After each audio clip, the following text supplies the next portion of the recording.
Hello students. आज का हमारा टॉपिक है ग्राफिकल रिप्रेजेंटेशन ऑफ मोशन।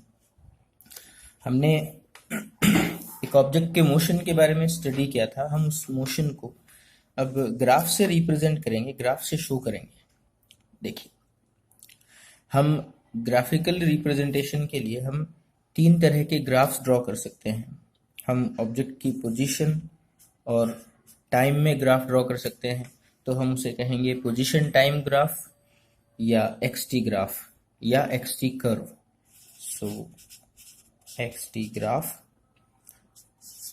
और या फिर हम ऑब्जेक्ट की वेलोसिटी और टाइम के बीच में ग्राफ प्लॉट कर सकते हैं, तो वो हो जाएगा वीटी ग्राफ। या फिर हम ऑब्जेक्ट के एक्सेलरेशन और टाइम के बीच में ग्राफ प्लॉट कर सकते हैं, जो कि हो जाएगा eighty graph.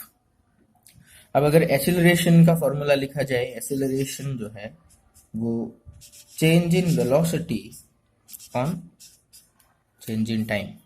That means it is the rate of change of velocity per unit of time.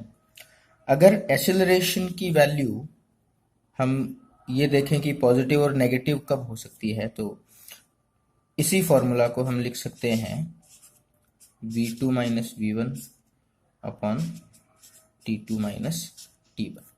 अगर किसी पर्टिकुलर केस में v2 जो कि फाइनल वेलोसिटी है और v1 जो कि इनिशियल वेलोसिटी है, अगर फाइनल वेलोसिटी ज़्यादा हो इनिशियल वेलोसिटी से, मतलब ऑब्जेक्ट की वेलोसिटी इंक्रीज हो रही है, और इंक्रीजिंग वेलोसिटी के लिए एक्सेलरेशन की वैल्यू आएगी पॉजिटिव।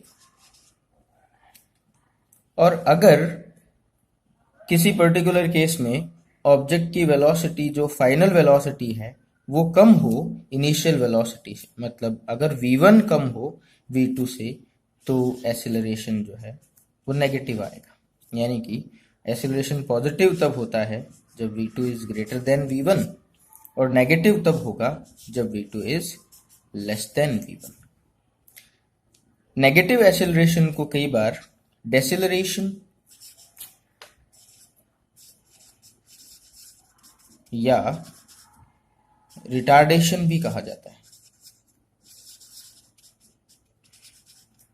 ध्यान रखिए, अगर एक्सेलरेशन नेगेटिव है तो ऑब्जेक्ट की वेलोसिटी कम हो रही होती है, और अगर एक्सेलरेशन पॉजिटिव है तो ऑब्जेक्ट की वेलोसिटी इंक्रीज हो रही होती है।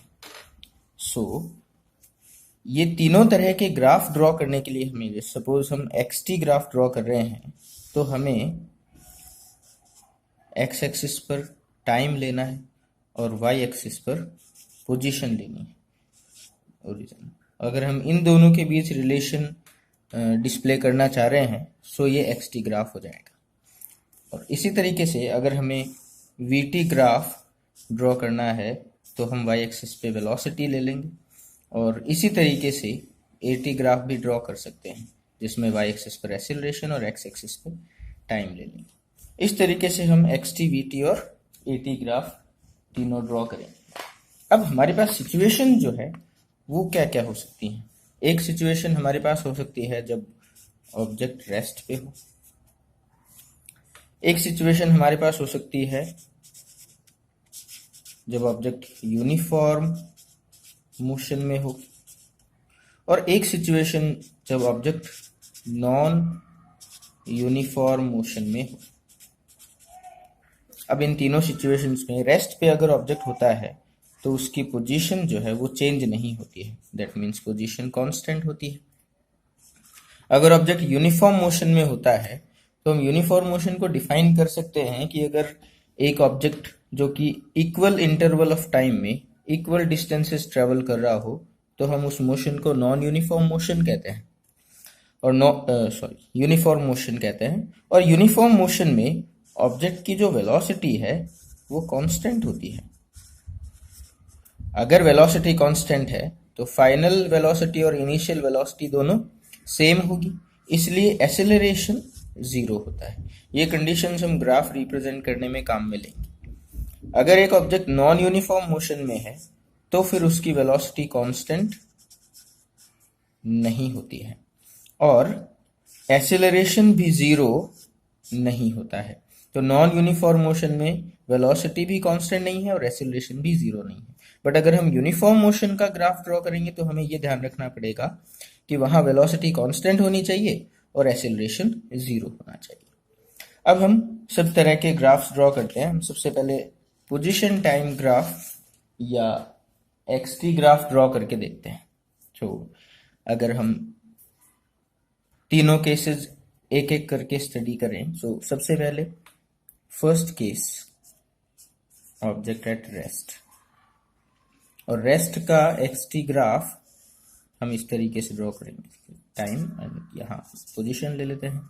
अगर एक ऑब्जेक्ट रेस्ट पे है तो उसकी पोजीशन जो t इज इक्वल टू 0 पे है, फिर उसके बाद जैसे जैसे टाइम एडवांस होगा लेकिन उस ऑब्जेक्ट की पोजीशन में चेंज नहीं होगा। अब मान लीजिए ऑब्जेक्ट की position t is equal to 0 पर यहाँ है।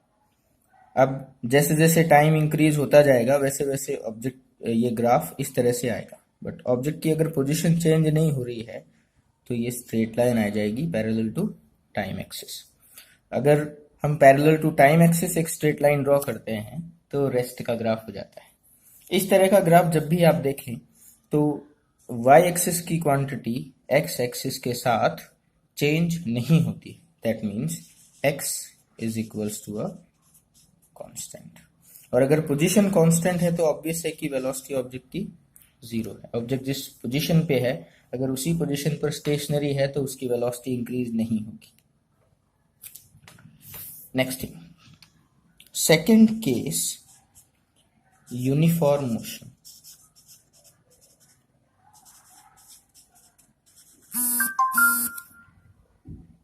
अगर ऑब्जेक्ट यूनिफॉर्म मोशन में हो तो उसका ग्राफ कैसे ड्रॉ किया जाएगा? यहां हम पोजीशन ले लेंगे और यहां टाइम, और ये ग्राफ देखिए ऐसा है। अगर t इज इक्वल टू 0 पर ऑब्जेक्ट की पोजीशन 0 है यानी ऑब्जेक्ट ओरिजिन से स्टार्ट करता है तो यूनिफॉर्म मोशन का ग्राफ इस तरह से आएगा। इस ग्राफ को देख करके आप समझ सकते हैं कि जब जिस रेशियो में टाइम एडवांस हो रहा है उसी रेशियो में ऑब्जेक्ट की पोजीशन भी इंक्रीज हो रही है। मतलब हर बराबर इंटरवल ऑफ टाइम में ऑब्जेक्ट इक्वल डिस्टेंस ट्रेवल करता है। यानी अगर हम टाइम एक्सिस को इक्वल इक्वल इंटरवल्स में डिवाइड कर लें तो पोजीशन एक्सिस भी इक्वल इंटरवल्स में डिवाइड हो जाएगी। तो देखिए हर इक्वल इंटरवल ऑफ टाइम में ऑब्जेक्ट की ट्रेवल की गई डिस्टेंसेस इक्वल हैं। इस तरह के मोशन को हम यूनिफॉर्म मोशन कहते हैं, और यूनिफॉर्म मोशन में ऑब्जेक्ट की वेलोसिटी कांस्टेंट होती है। एक्सटी ग्राफ का एक थर्ड केस बनता है जो कि है non uniform motion. Non uniform motion का ग्राफ रेस्ट या यूनिफॉर्म मोशन के ग्राफ्स के अलावा कोई भी ग्राफ नॉन यूनिफॉर्म मोशन को रिप्रेजेंट कर सकता है, लेकिन उन सब में कुछ ना कुछ डिफरेंसेस जरूर होते हैं। सो हम देखते हैं, अगर एक ऑब्जेक्ट का एक्सटी ग्राफ इस तरह का है, इसका मतलब टाइम के साथ साथ पोजीशन इंक्रीज जरूर हो रही है लेकिन उसके इंक्रीज होने की रेट कांस्टेंट नहीं है। इंक्रीज होने की रेट को ही हम वेलोसिटी कहते हैं।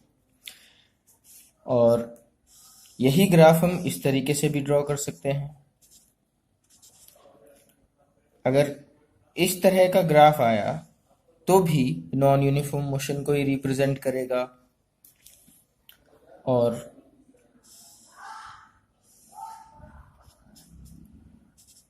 अगर ग्राफ ये आता है तब भी नॉन यूनिफॉर्म मोशन को ही रिप्रेजेंट करता है। सो हम तीनों ग्राफ्स इस तरीके से ड्रॉ कर सकते हैं। देखिए अगर रेस्ट पे है ऑब्जेक्ट तो टाइम एक्सिस के पैरेलल लाइन आएगी। अगर कांस्टेंट वेलोसिटी से मूविंग है दैट मींस यूनिफॉर्म मोशन है तो प्रोपोर्शनल ग्राफ आएगा। और अगर नॉन यूनिफॉर्म मोशन है तो हम इन तीनों में से कोई भी ग्राफ रिप्रेजेंट कर सकते हैं नॉन यूनिफॉर्म मोशन का, लेकिन इन सब में कंडीशंस डिफरेंट डिफरेंट होगी। अब अगर हमें यही तीनों कंडीशंस वेलोसिटी टाइम ग्राफ में रिप्रेजेंट करनी हो तो हम किस तरह से करेंगे? देखिए जो फर्स्ट कंडीशन है रेस्ट, अब इसको अगर वेलोसिटी टाइम ग्राफ में रिप्रेजेंट करना है तो देखिए टाइम और एक्स वाई एक्सिस पर हम ले लेंगे वेलोसिटी। अगर ऑब्जेक्ट रेस्ट पे है तो हमें कंडीशन पता है कि उसकी वेलोसिटी 0 होगी, और वेलोसिटी अगर 0 है तो वो इसी लाइन पर ग्राफ रिप्रेजेंट करेगा, तो ग्राफ टाइम एक्सिस पर ही आएगा। इसी तरीके से अगर हमें सेकंड कंडीशन जो कि यूनिफॉर्म मोशन की कंडीशन है उसके लिए वीटी ग्राफ ड्रॉ करना है तो हम इस तरीके से ड्रॉ करेंगे, यहाँ टाइम एक्सिस और यहाँ वेलोसिटी। अगर मोशन यूनिफॉर्म है तो हमें पता है वेलोसिटी इज कांस्टेंट, और अगर हमें वाई एक्सिस की क्वांटिटी को एक्स एक्सिस पर जो क्वांटिटी है उसके साथ इंडिपेंडेंट शो करना है या कांस्टेंट शो करना है तो हम एक्स एक्सिस के पैरेलल लाइन ड्रॉ करते हैं। यहाँ पर वेलोसिटी कांस्टेंट है, आप देख सकते हैं टाइम इंक्रीज हो रहा है लेकिन वेलोसिटी यहीं पर फिक्स है, इससे ज़्यादा और कम नहीं हो रही है, तो ये ग्राफ हो जाएगा यूनिफॉर्म मोशन का। अगर इसी तरीके से हमें नॉन यूनिफॉर्म मोशन के लिए ग्राफ ड्रॉ करना हो, that is the third condition, non uniform motion, तो हम देखिए अगर हम इस तरीके से ग्राफ ड्रॉ करें टाइम एक्सिस एंड यहाँ वेलोसिटी, तो देखिए रेस्ट और यूनिफॉर्म मोशन के अलावा जो भी कंडीशंस ड्रॉ करेंगे वो सब नॉन यूनिफॉर्म मोशन की कंडीशन हो जाती है। जैसे कि अगर ये ग्राफ हम इस तरीके से ड्रॉ करें तो ये मोशन नॉन यूनिफॉर्म को रिप्रेजेंट करता है। यहाँ पर देखिए, यहाँ टाइम जिस तरह से इंक्रीज हो रहा है वेलोसिटी भी उसी प्रोपोर्शन में इंक्रीज हो रही है, यानी कि टाइम के साथ साथ वेलोसिटी के चेंज होने की रेट जो है वो कांस्टेंट है, और वेलोसिटी के चेंज होने की रेट को हम एक्सीलरेशन कहते हैं, जो कि हमने कहा कि यहाँ कांस्टेंट है।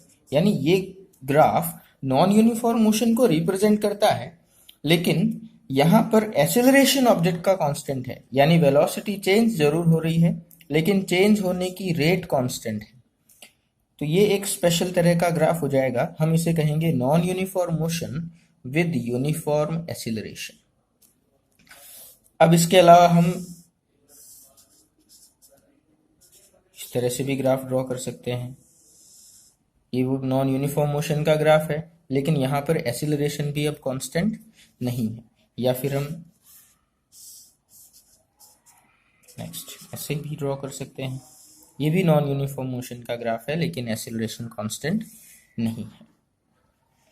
यही तीनों कंडीशंस रेस्ट और यूनिफॉर्म मोशन है नॉन यूनिफॉर्म मोशन हमें एक्सेलरेशन टाइम ग्राफ में रिप्रेजेंट करनी हो तब देखिए, तो अगर हम रेस्ट वाली कंडीशन की बात करें तो रेस्ट पर ऑब्जेक्ट की वेलोसिटी 0 होती है, तो अगर हम यही चीज एक्सीलरेशन टाइम ग्राफ में रिप्रेजेंट करना चाहें तो वेलोसिटी 0 को हम रिप्रेजेंट इसी एक्सिस पर कर सकते हैं, लेकिन अगर हमने ऐसा किया तो ये कांस्टेंट वेलोसिटी के लिए भी वैलिड होगा।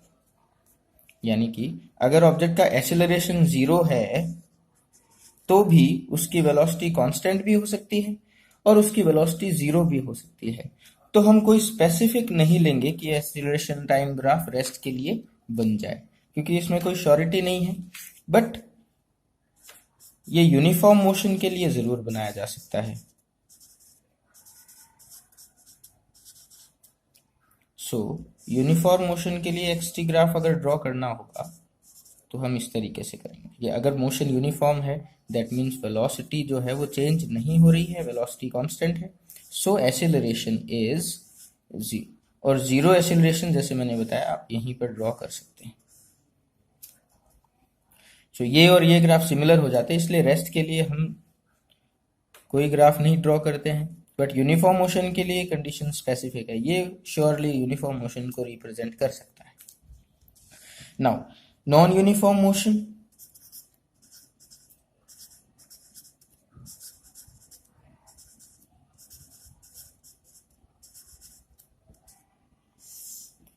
नॉन यूनिफॉर्म मोशन का ग्राफ हम कई तरीकों से ड्रॉ कर सकते हैं। यहाँ भी अगर हम टाइम एक्सिस और एक्सीलरेशन को वाई एक्सिस पे ले लें। सो अगर मोशन नॉन यूनिफॉर्म है, मतलब ऑब्जेक्ट मूविंग है विद नॉन यूनिफॉर्म वेलोसिटी। सो अगर हम बात करें इस ग्राफ की, तो यहाँ पर एक्सीलरेशन कांस्टेंट है। ध्यान दीजिए, अगर एक्सीलरेशन चाहे कांस्टेंट भी हो, अगर एक्सीलरेशन प्रेजेंट है तो ऑब्जेक्ट का मोशन नॉन यूनिफॉर्म ही होगा, क्योंकि अगर एक्सीलरेशन प्रेजेंट है तो ऑब्जेक्ट की वेलोसिटी में इंक्रीमेंट्स या डिक्रीमेंट्स होते रहेंगे, और अगर वेलोसिटी इंक्रीमेंट और डिक्रीमेंट है तो मोशन नॉन यूनिफॉर्म होगा। नाउ हम नॉन यूनिफॉर्म मोशन के लिए ये ग्राफ भी ड्रॉ कर सकते हैं,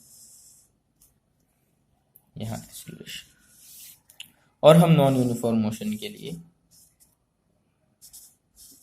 इस तरह से भी ग्राफ ड्रॉ कर सकते हैं। ये सारे नॉन यूनिफॉर्म मोशन को रिप्रेजेंट करेंगे, लेकिन ये एक पर्टिकुलर सिचुएशन जिसमें कि हमने यूनिफॉर्म एक्सीलरेशन लिया था, ये उसका ग्राफ है, यानी कि non uniform motion with uniform acceleration. अब स्टूडेंट्स, एक चीज और मैं आपको बताना चाह रहा था। अगर हम सपोज एक्सटी ग्राफ कंसिडर कर रहे हैं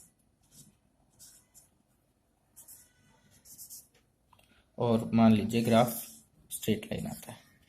अब ये graph XT graph uniform motion को रिप्रेजेंट कर रहा है। अगर हम कोई दो टाइम इंस्टेंट्स ले लें, सपोज एक टाइम इंस्टेंट t1 और एक t2, इस t1 टाइम इंस्टेंट के कॉरेस्पॉन्डिंग पोजीशन x1 है और t2 टाइम इंस्टेंट के कॉरेस्पॉन्डिंग पोजीशन x2 है। तो यहाँ एक ट्रायंगल बन जाता है जिसमें ये आर्म x2 माइनस x1 बचती है और यहाँ t2 माइनस t1 बचता है।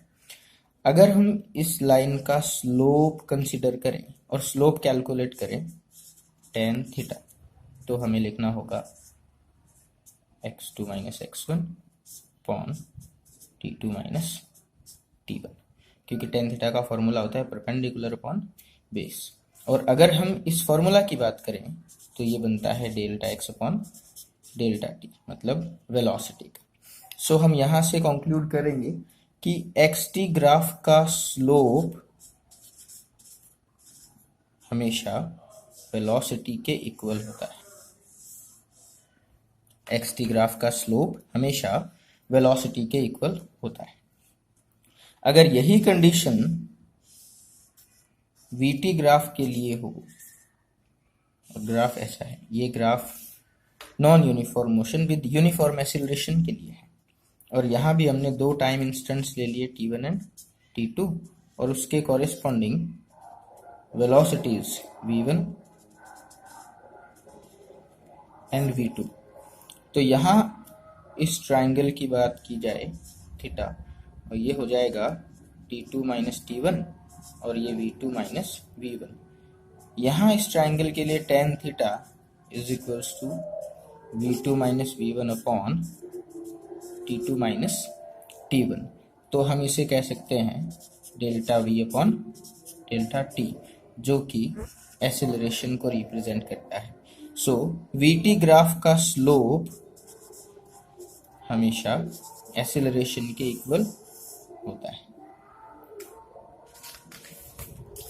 अगर xt ग्राफ या vt ग्राफ इस तरीके से भी गिवन हो, तो यहाँ एक्सीलरेशन ऑब्जेक्ट का कांस्टेंट नहीं है, तो यहाँ एक्सीलरेशन भी स्लोप से कैलकुलेट किया जा सकता है। बस हमें ये ध्यान रखना है कि जिस पॉइंट पर एक्सीलरेशन कैलकुलेट करना हो उस पॉइंट से हम टेंजेंट लिखेंगे एक्स एक्सिस पे और उसका स्लोप कैलकुलेट कर देंगे। ये इस पॉइंट पर एक्सीलरेशन की वैल्यू होती है, और यही डिस्कशन xt ग्राफ के लिए भी वैलिड है। अब स्टूडेंट्स, हम बात करते हैं इसी vt ग्राफ की, और हम एक पर्टिकुलर ग्राफ कंसिडर करते हैं जिसमें ऑब्जेक्ट की वेलोसिटी कांस्टेंट है, यूनिफॉर्म वेलोसिटी से मूव कर रहा है, यहाँ 0 से एक पर्टिकुलर टाइम इंस्टेंट t तक। तो यहाँ तक कि अगर हम डिस्टेंस कैलकुलेट करें, अगर ऑब्जेक्ट एक ही डायरेक्शन में मूव कर रहा है तो डिस्टेंस एंड डिस्प्लेसमेंट दोनों सेम होंगे। सो अगर डिस्टेंस कैलकुलेट करें तो वो आती है v इंटू टी, जो कि यहाँ वेलोसिटी की वैल्यू v मान लेते हैं। तो इस वेलोसिटी और टाइम के प्रोडक्ट से डिस्टेंस कैलकुलेट होती है, जो कि इस ग्राफ में हम देख पा रहे हैं कि इस रेक्टेंगल का एरिया होता है। तो यहाँ से हम ये कंक्लूड करेंगे, area of VT curve is equals to distance, यानी VT कर्व का एरिया हमेशा ऑब्जेक्ट की ट्रैवल की गई डिस्टेंस को रिप्रेजेंट करता है। अब अगर ये VT कर्व इस तरह का भी हो और हमें 0 से t टाइम तक की डिस्टेंस कैलकुलेट करनी हो और ये वेलोसिटी टाइम ग्राफ हो, तो हम इस ग्राफ के अंदर ये एरिया कैलकुलेट कर देंगे। और इस एरिया का फॉर्मूला होता है, देखिए यहाँ distance is equals to, triangle का एरिया का फॉर्मूला होता है हाफ टू बेस का मतलब टाइम t, यहाँ से यहाँ तक का टाइम, और यहाँ से इस जगह तक एक्वायर की गई वेलोसिटी जो कि v है। सो यहाँ डिस्टेंस बन जाती है half into v into t। So slope of xt curve is equal to velocity, slope of VT curve is equal to acceleration, and area under the VT curve is equal to the distance traveled by the object. Hope this video is useful to you students. Thank you so much.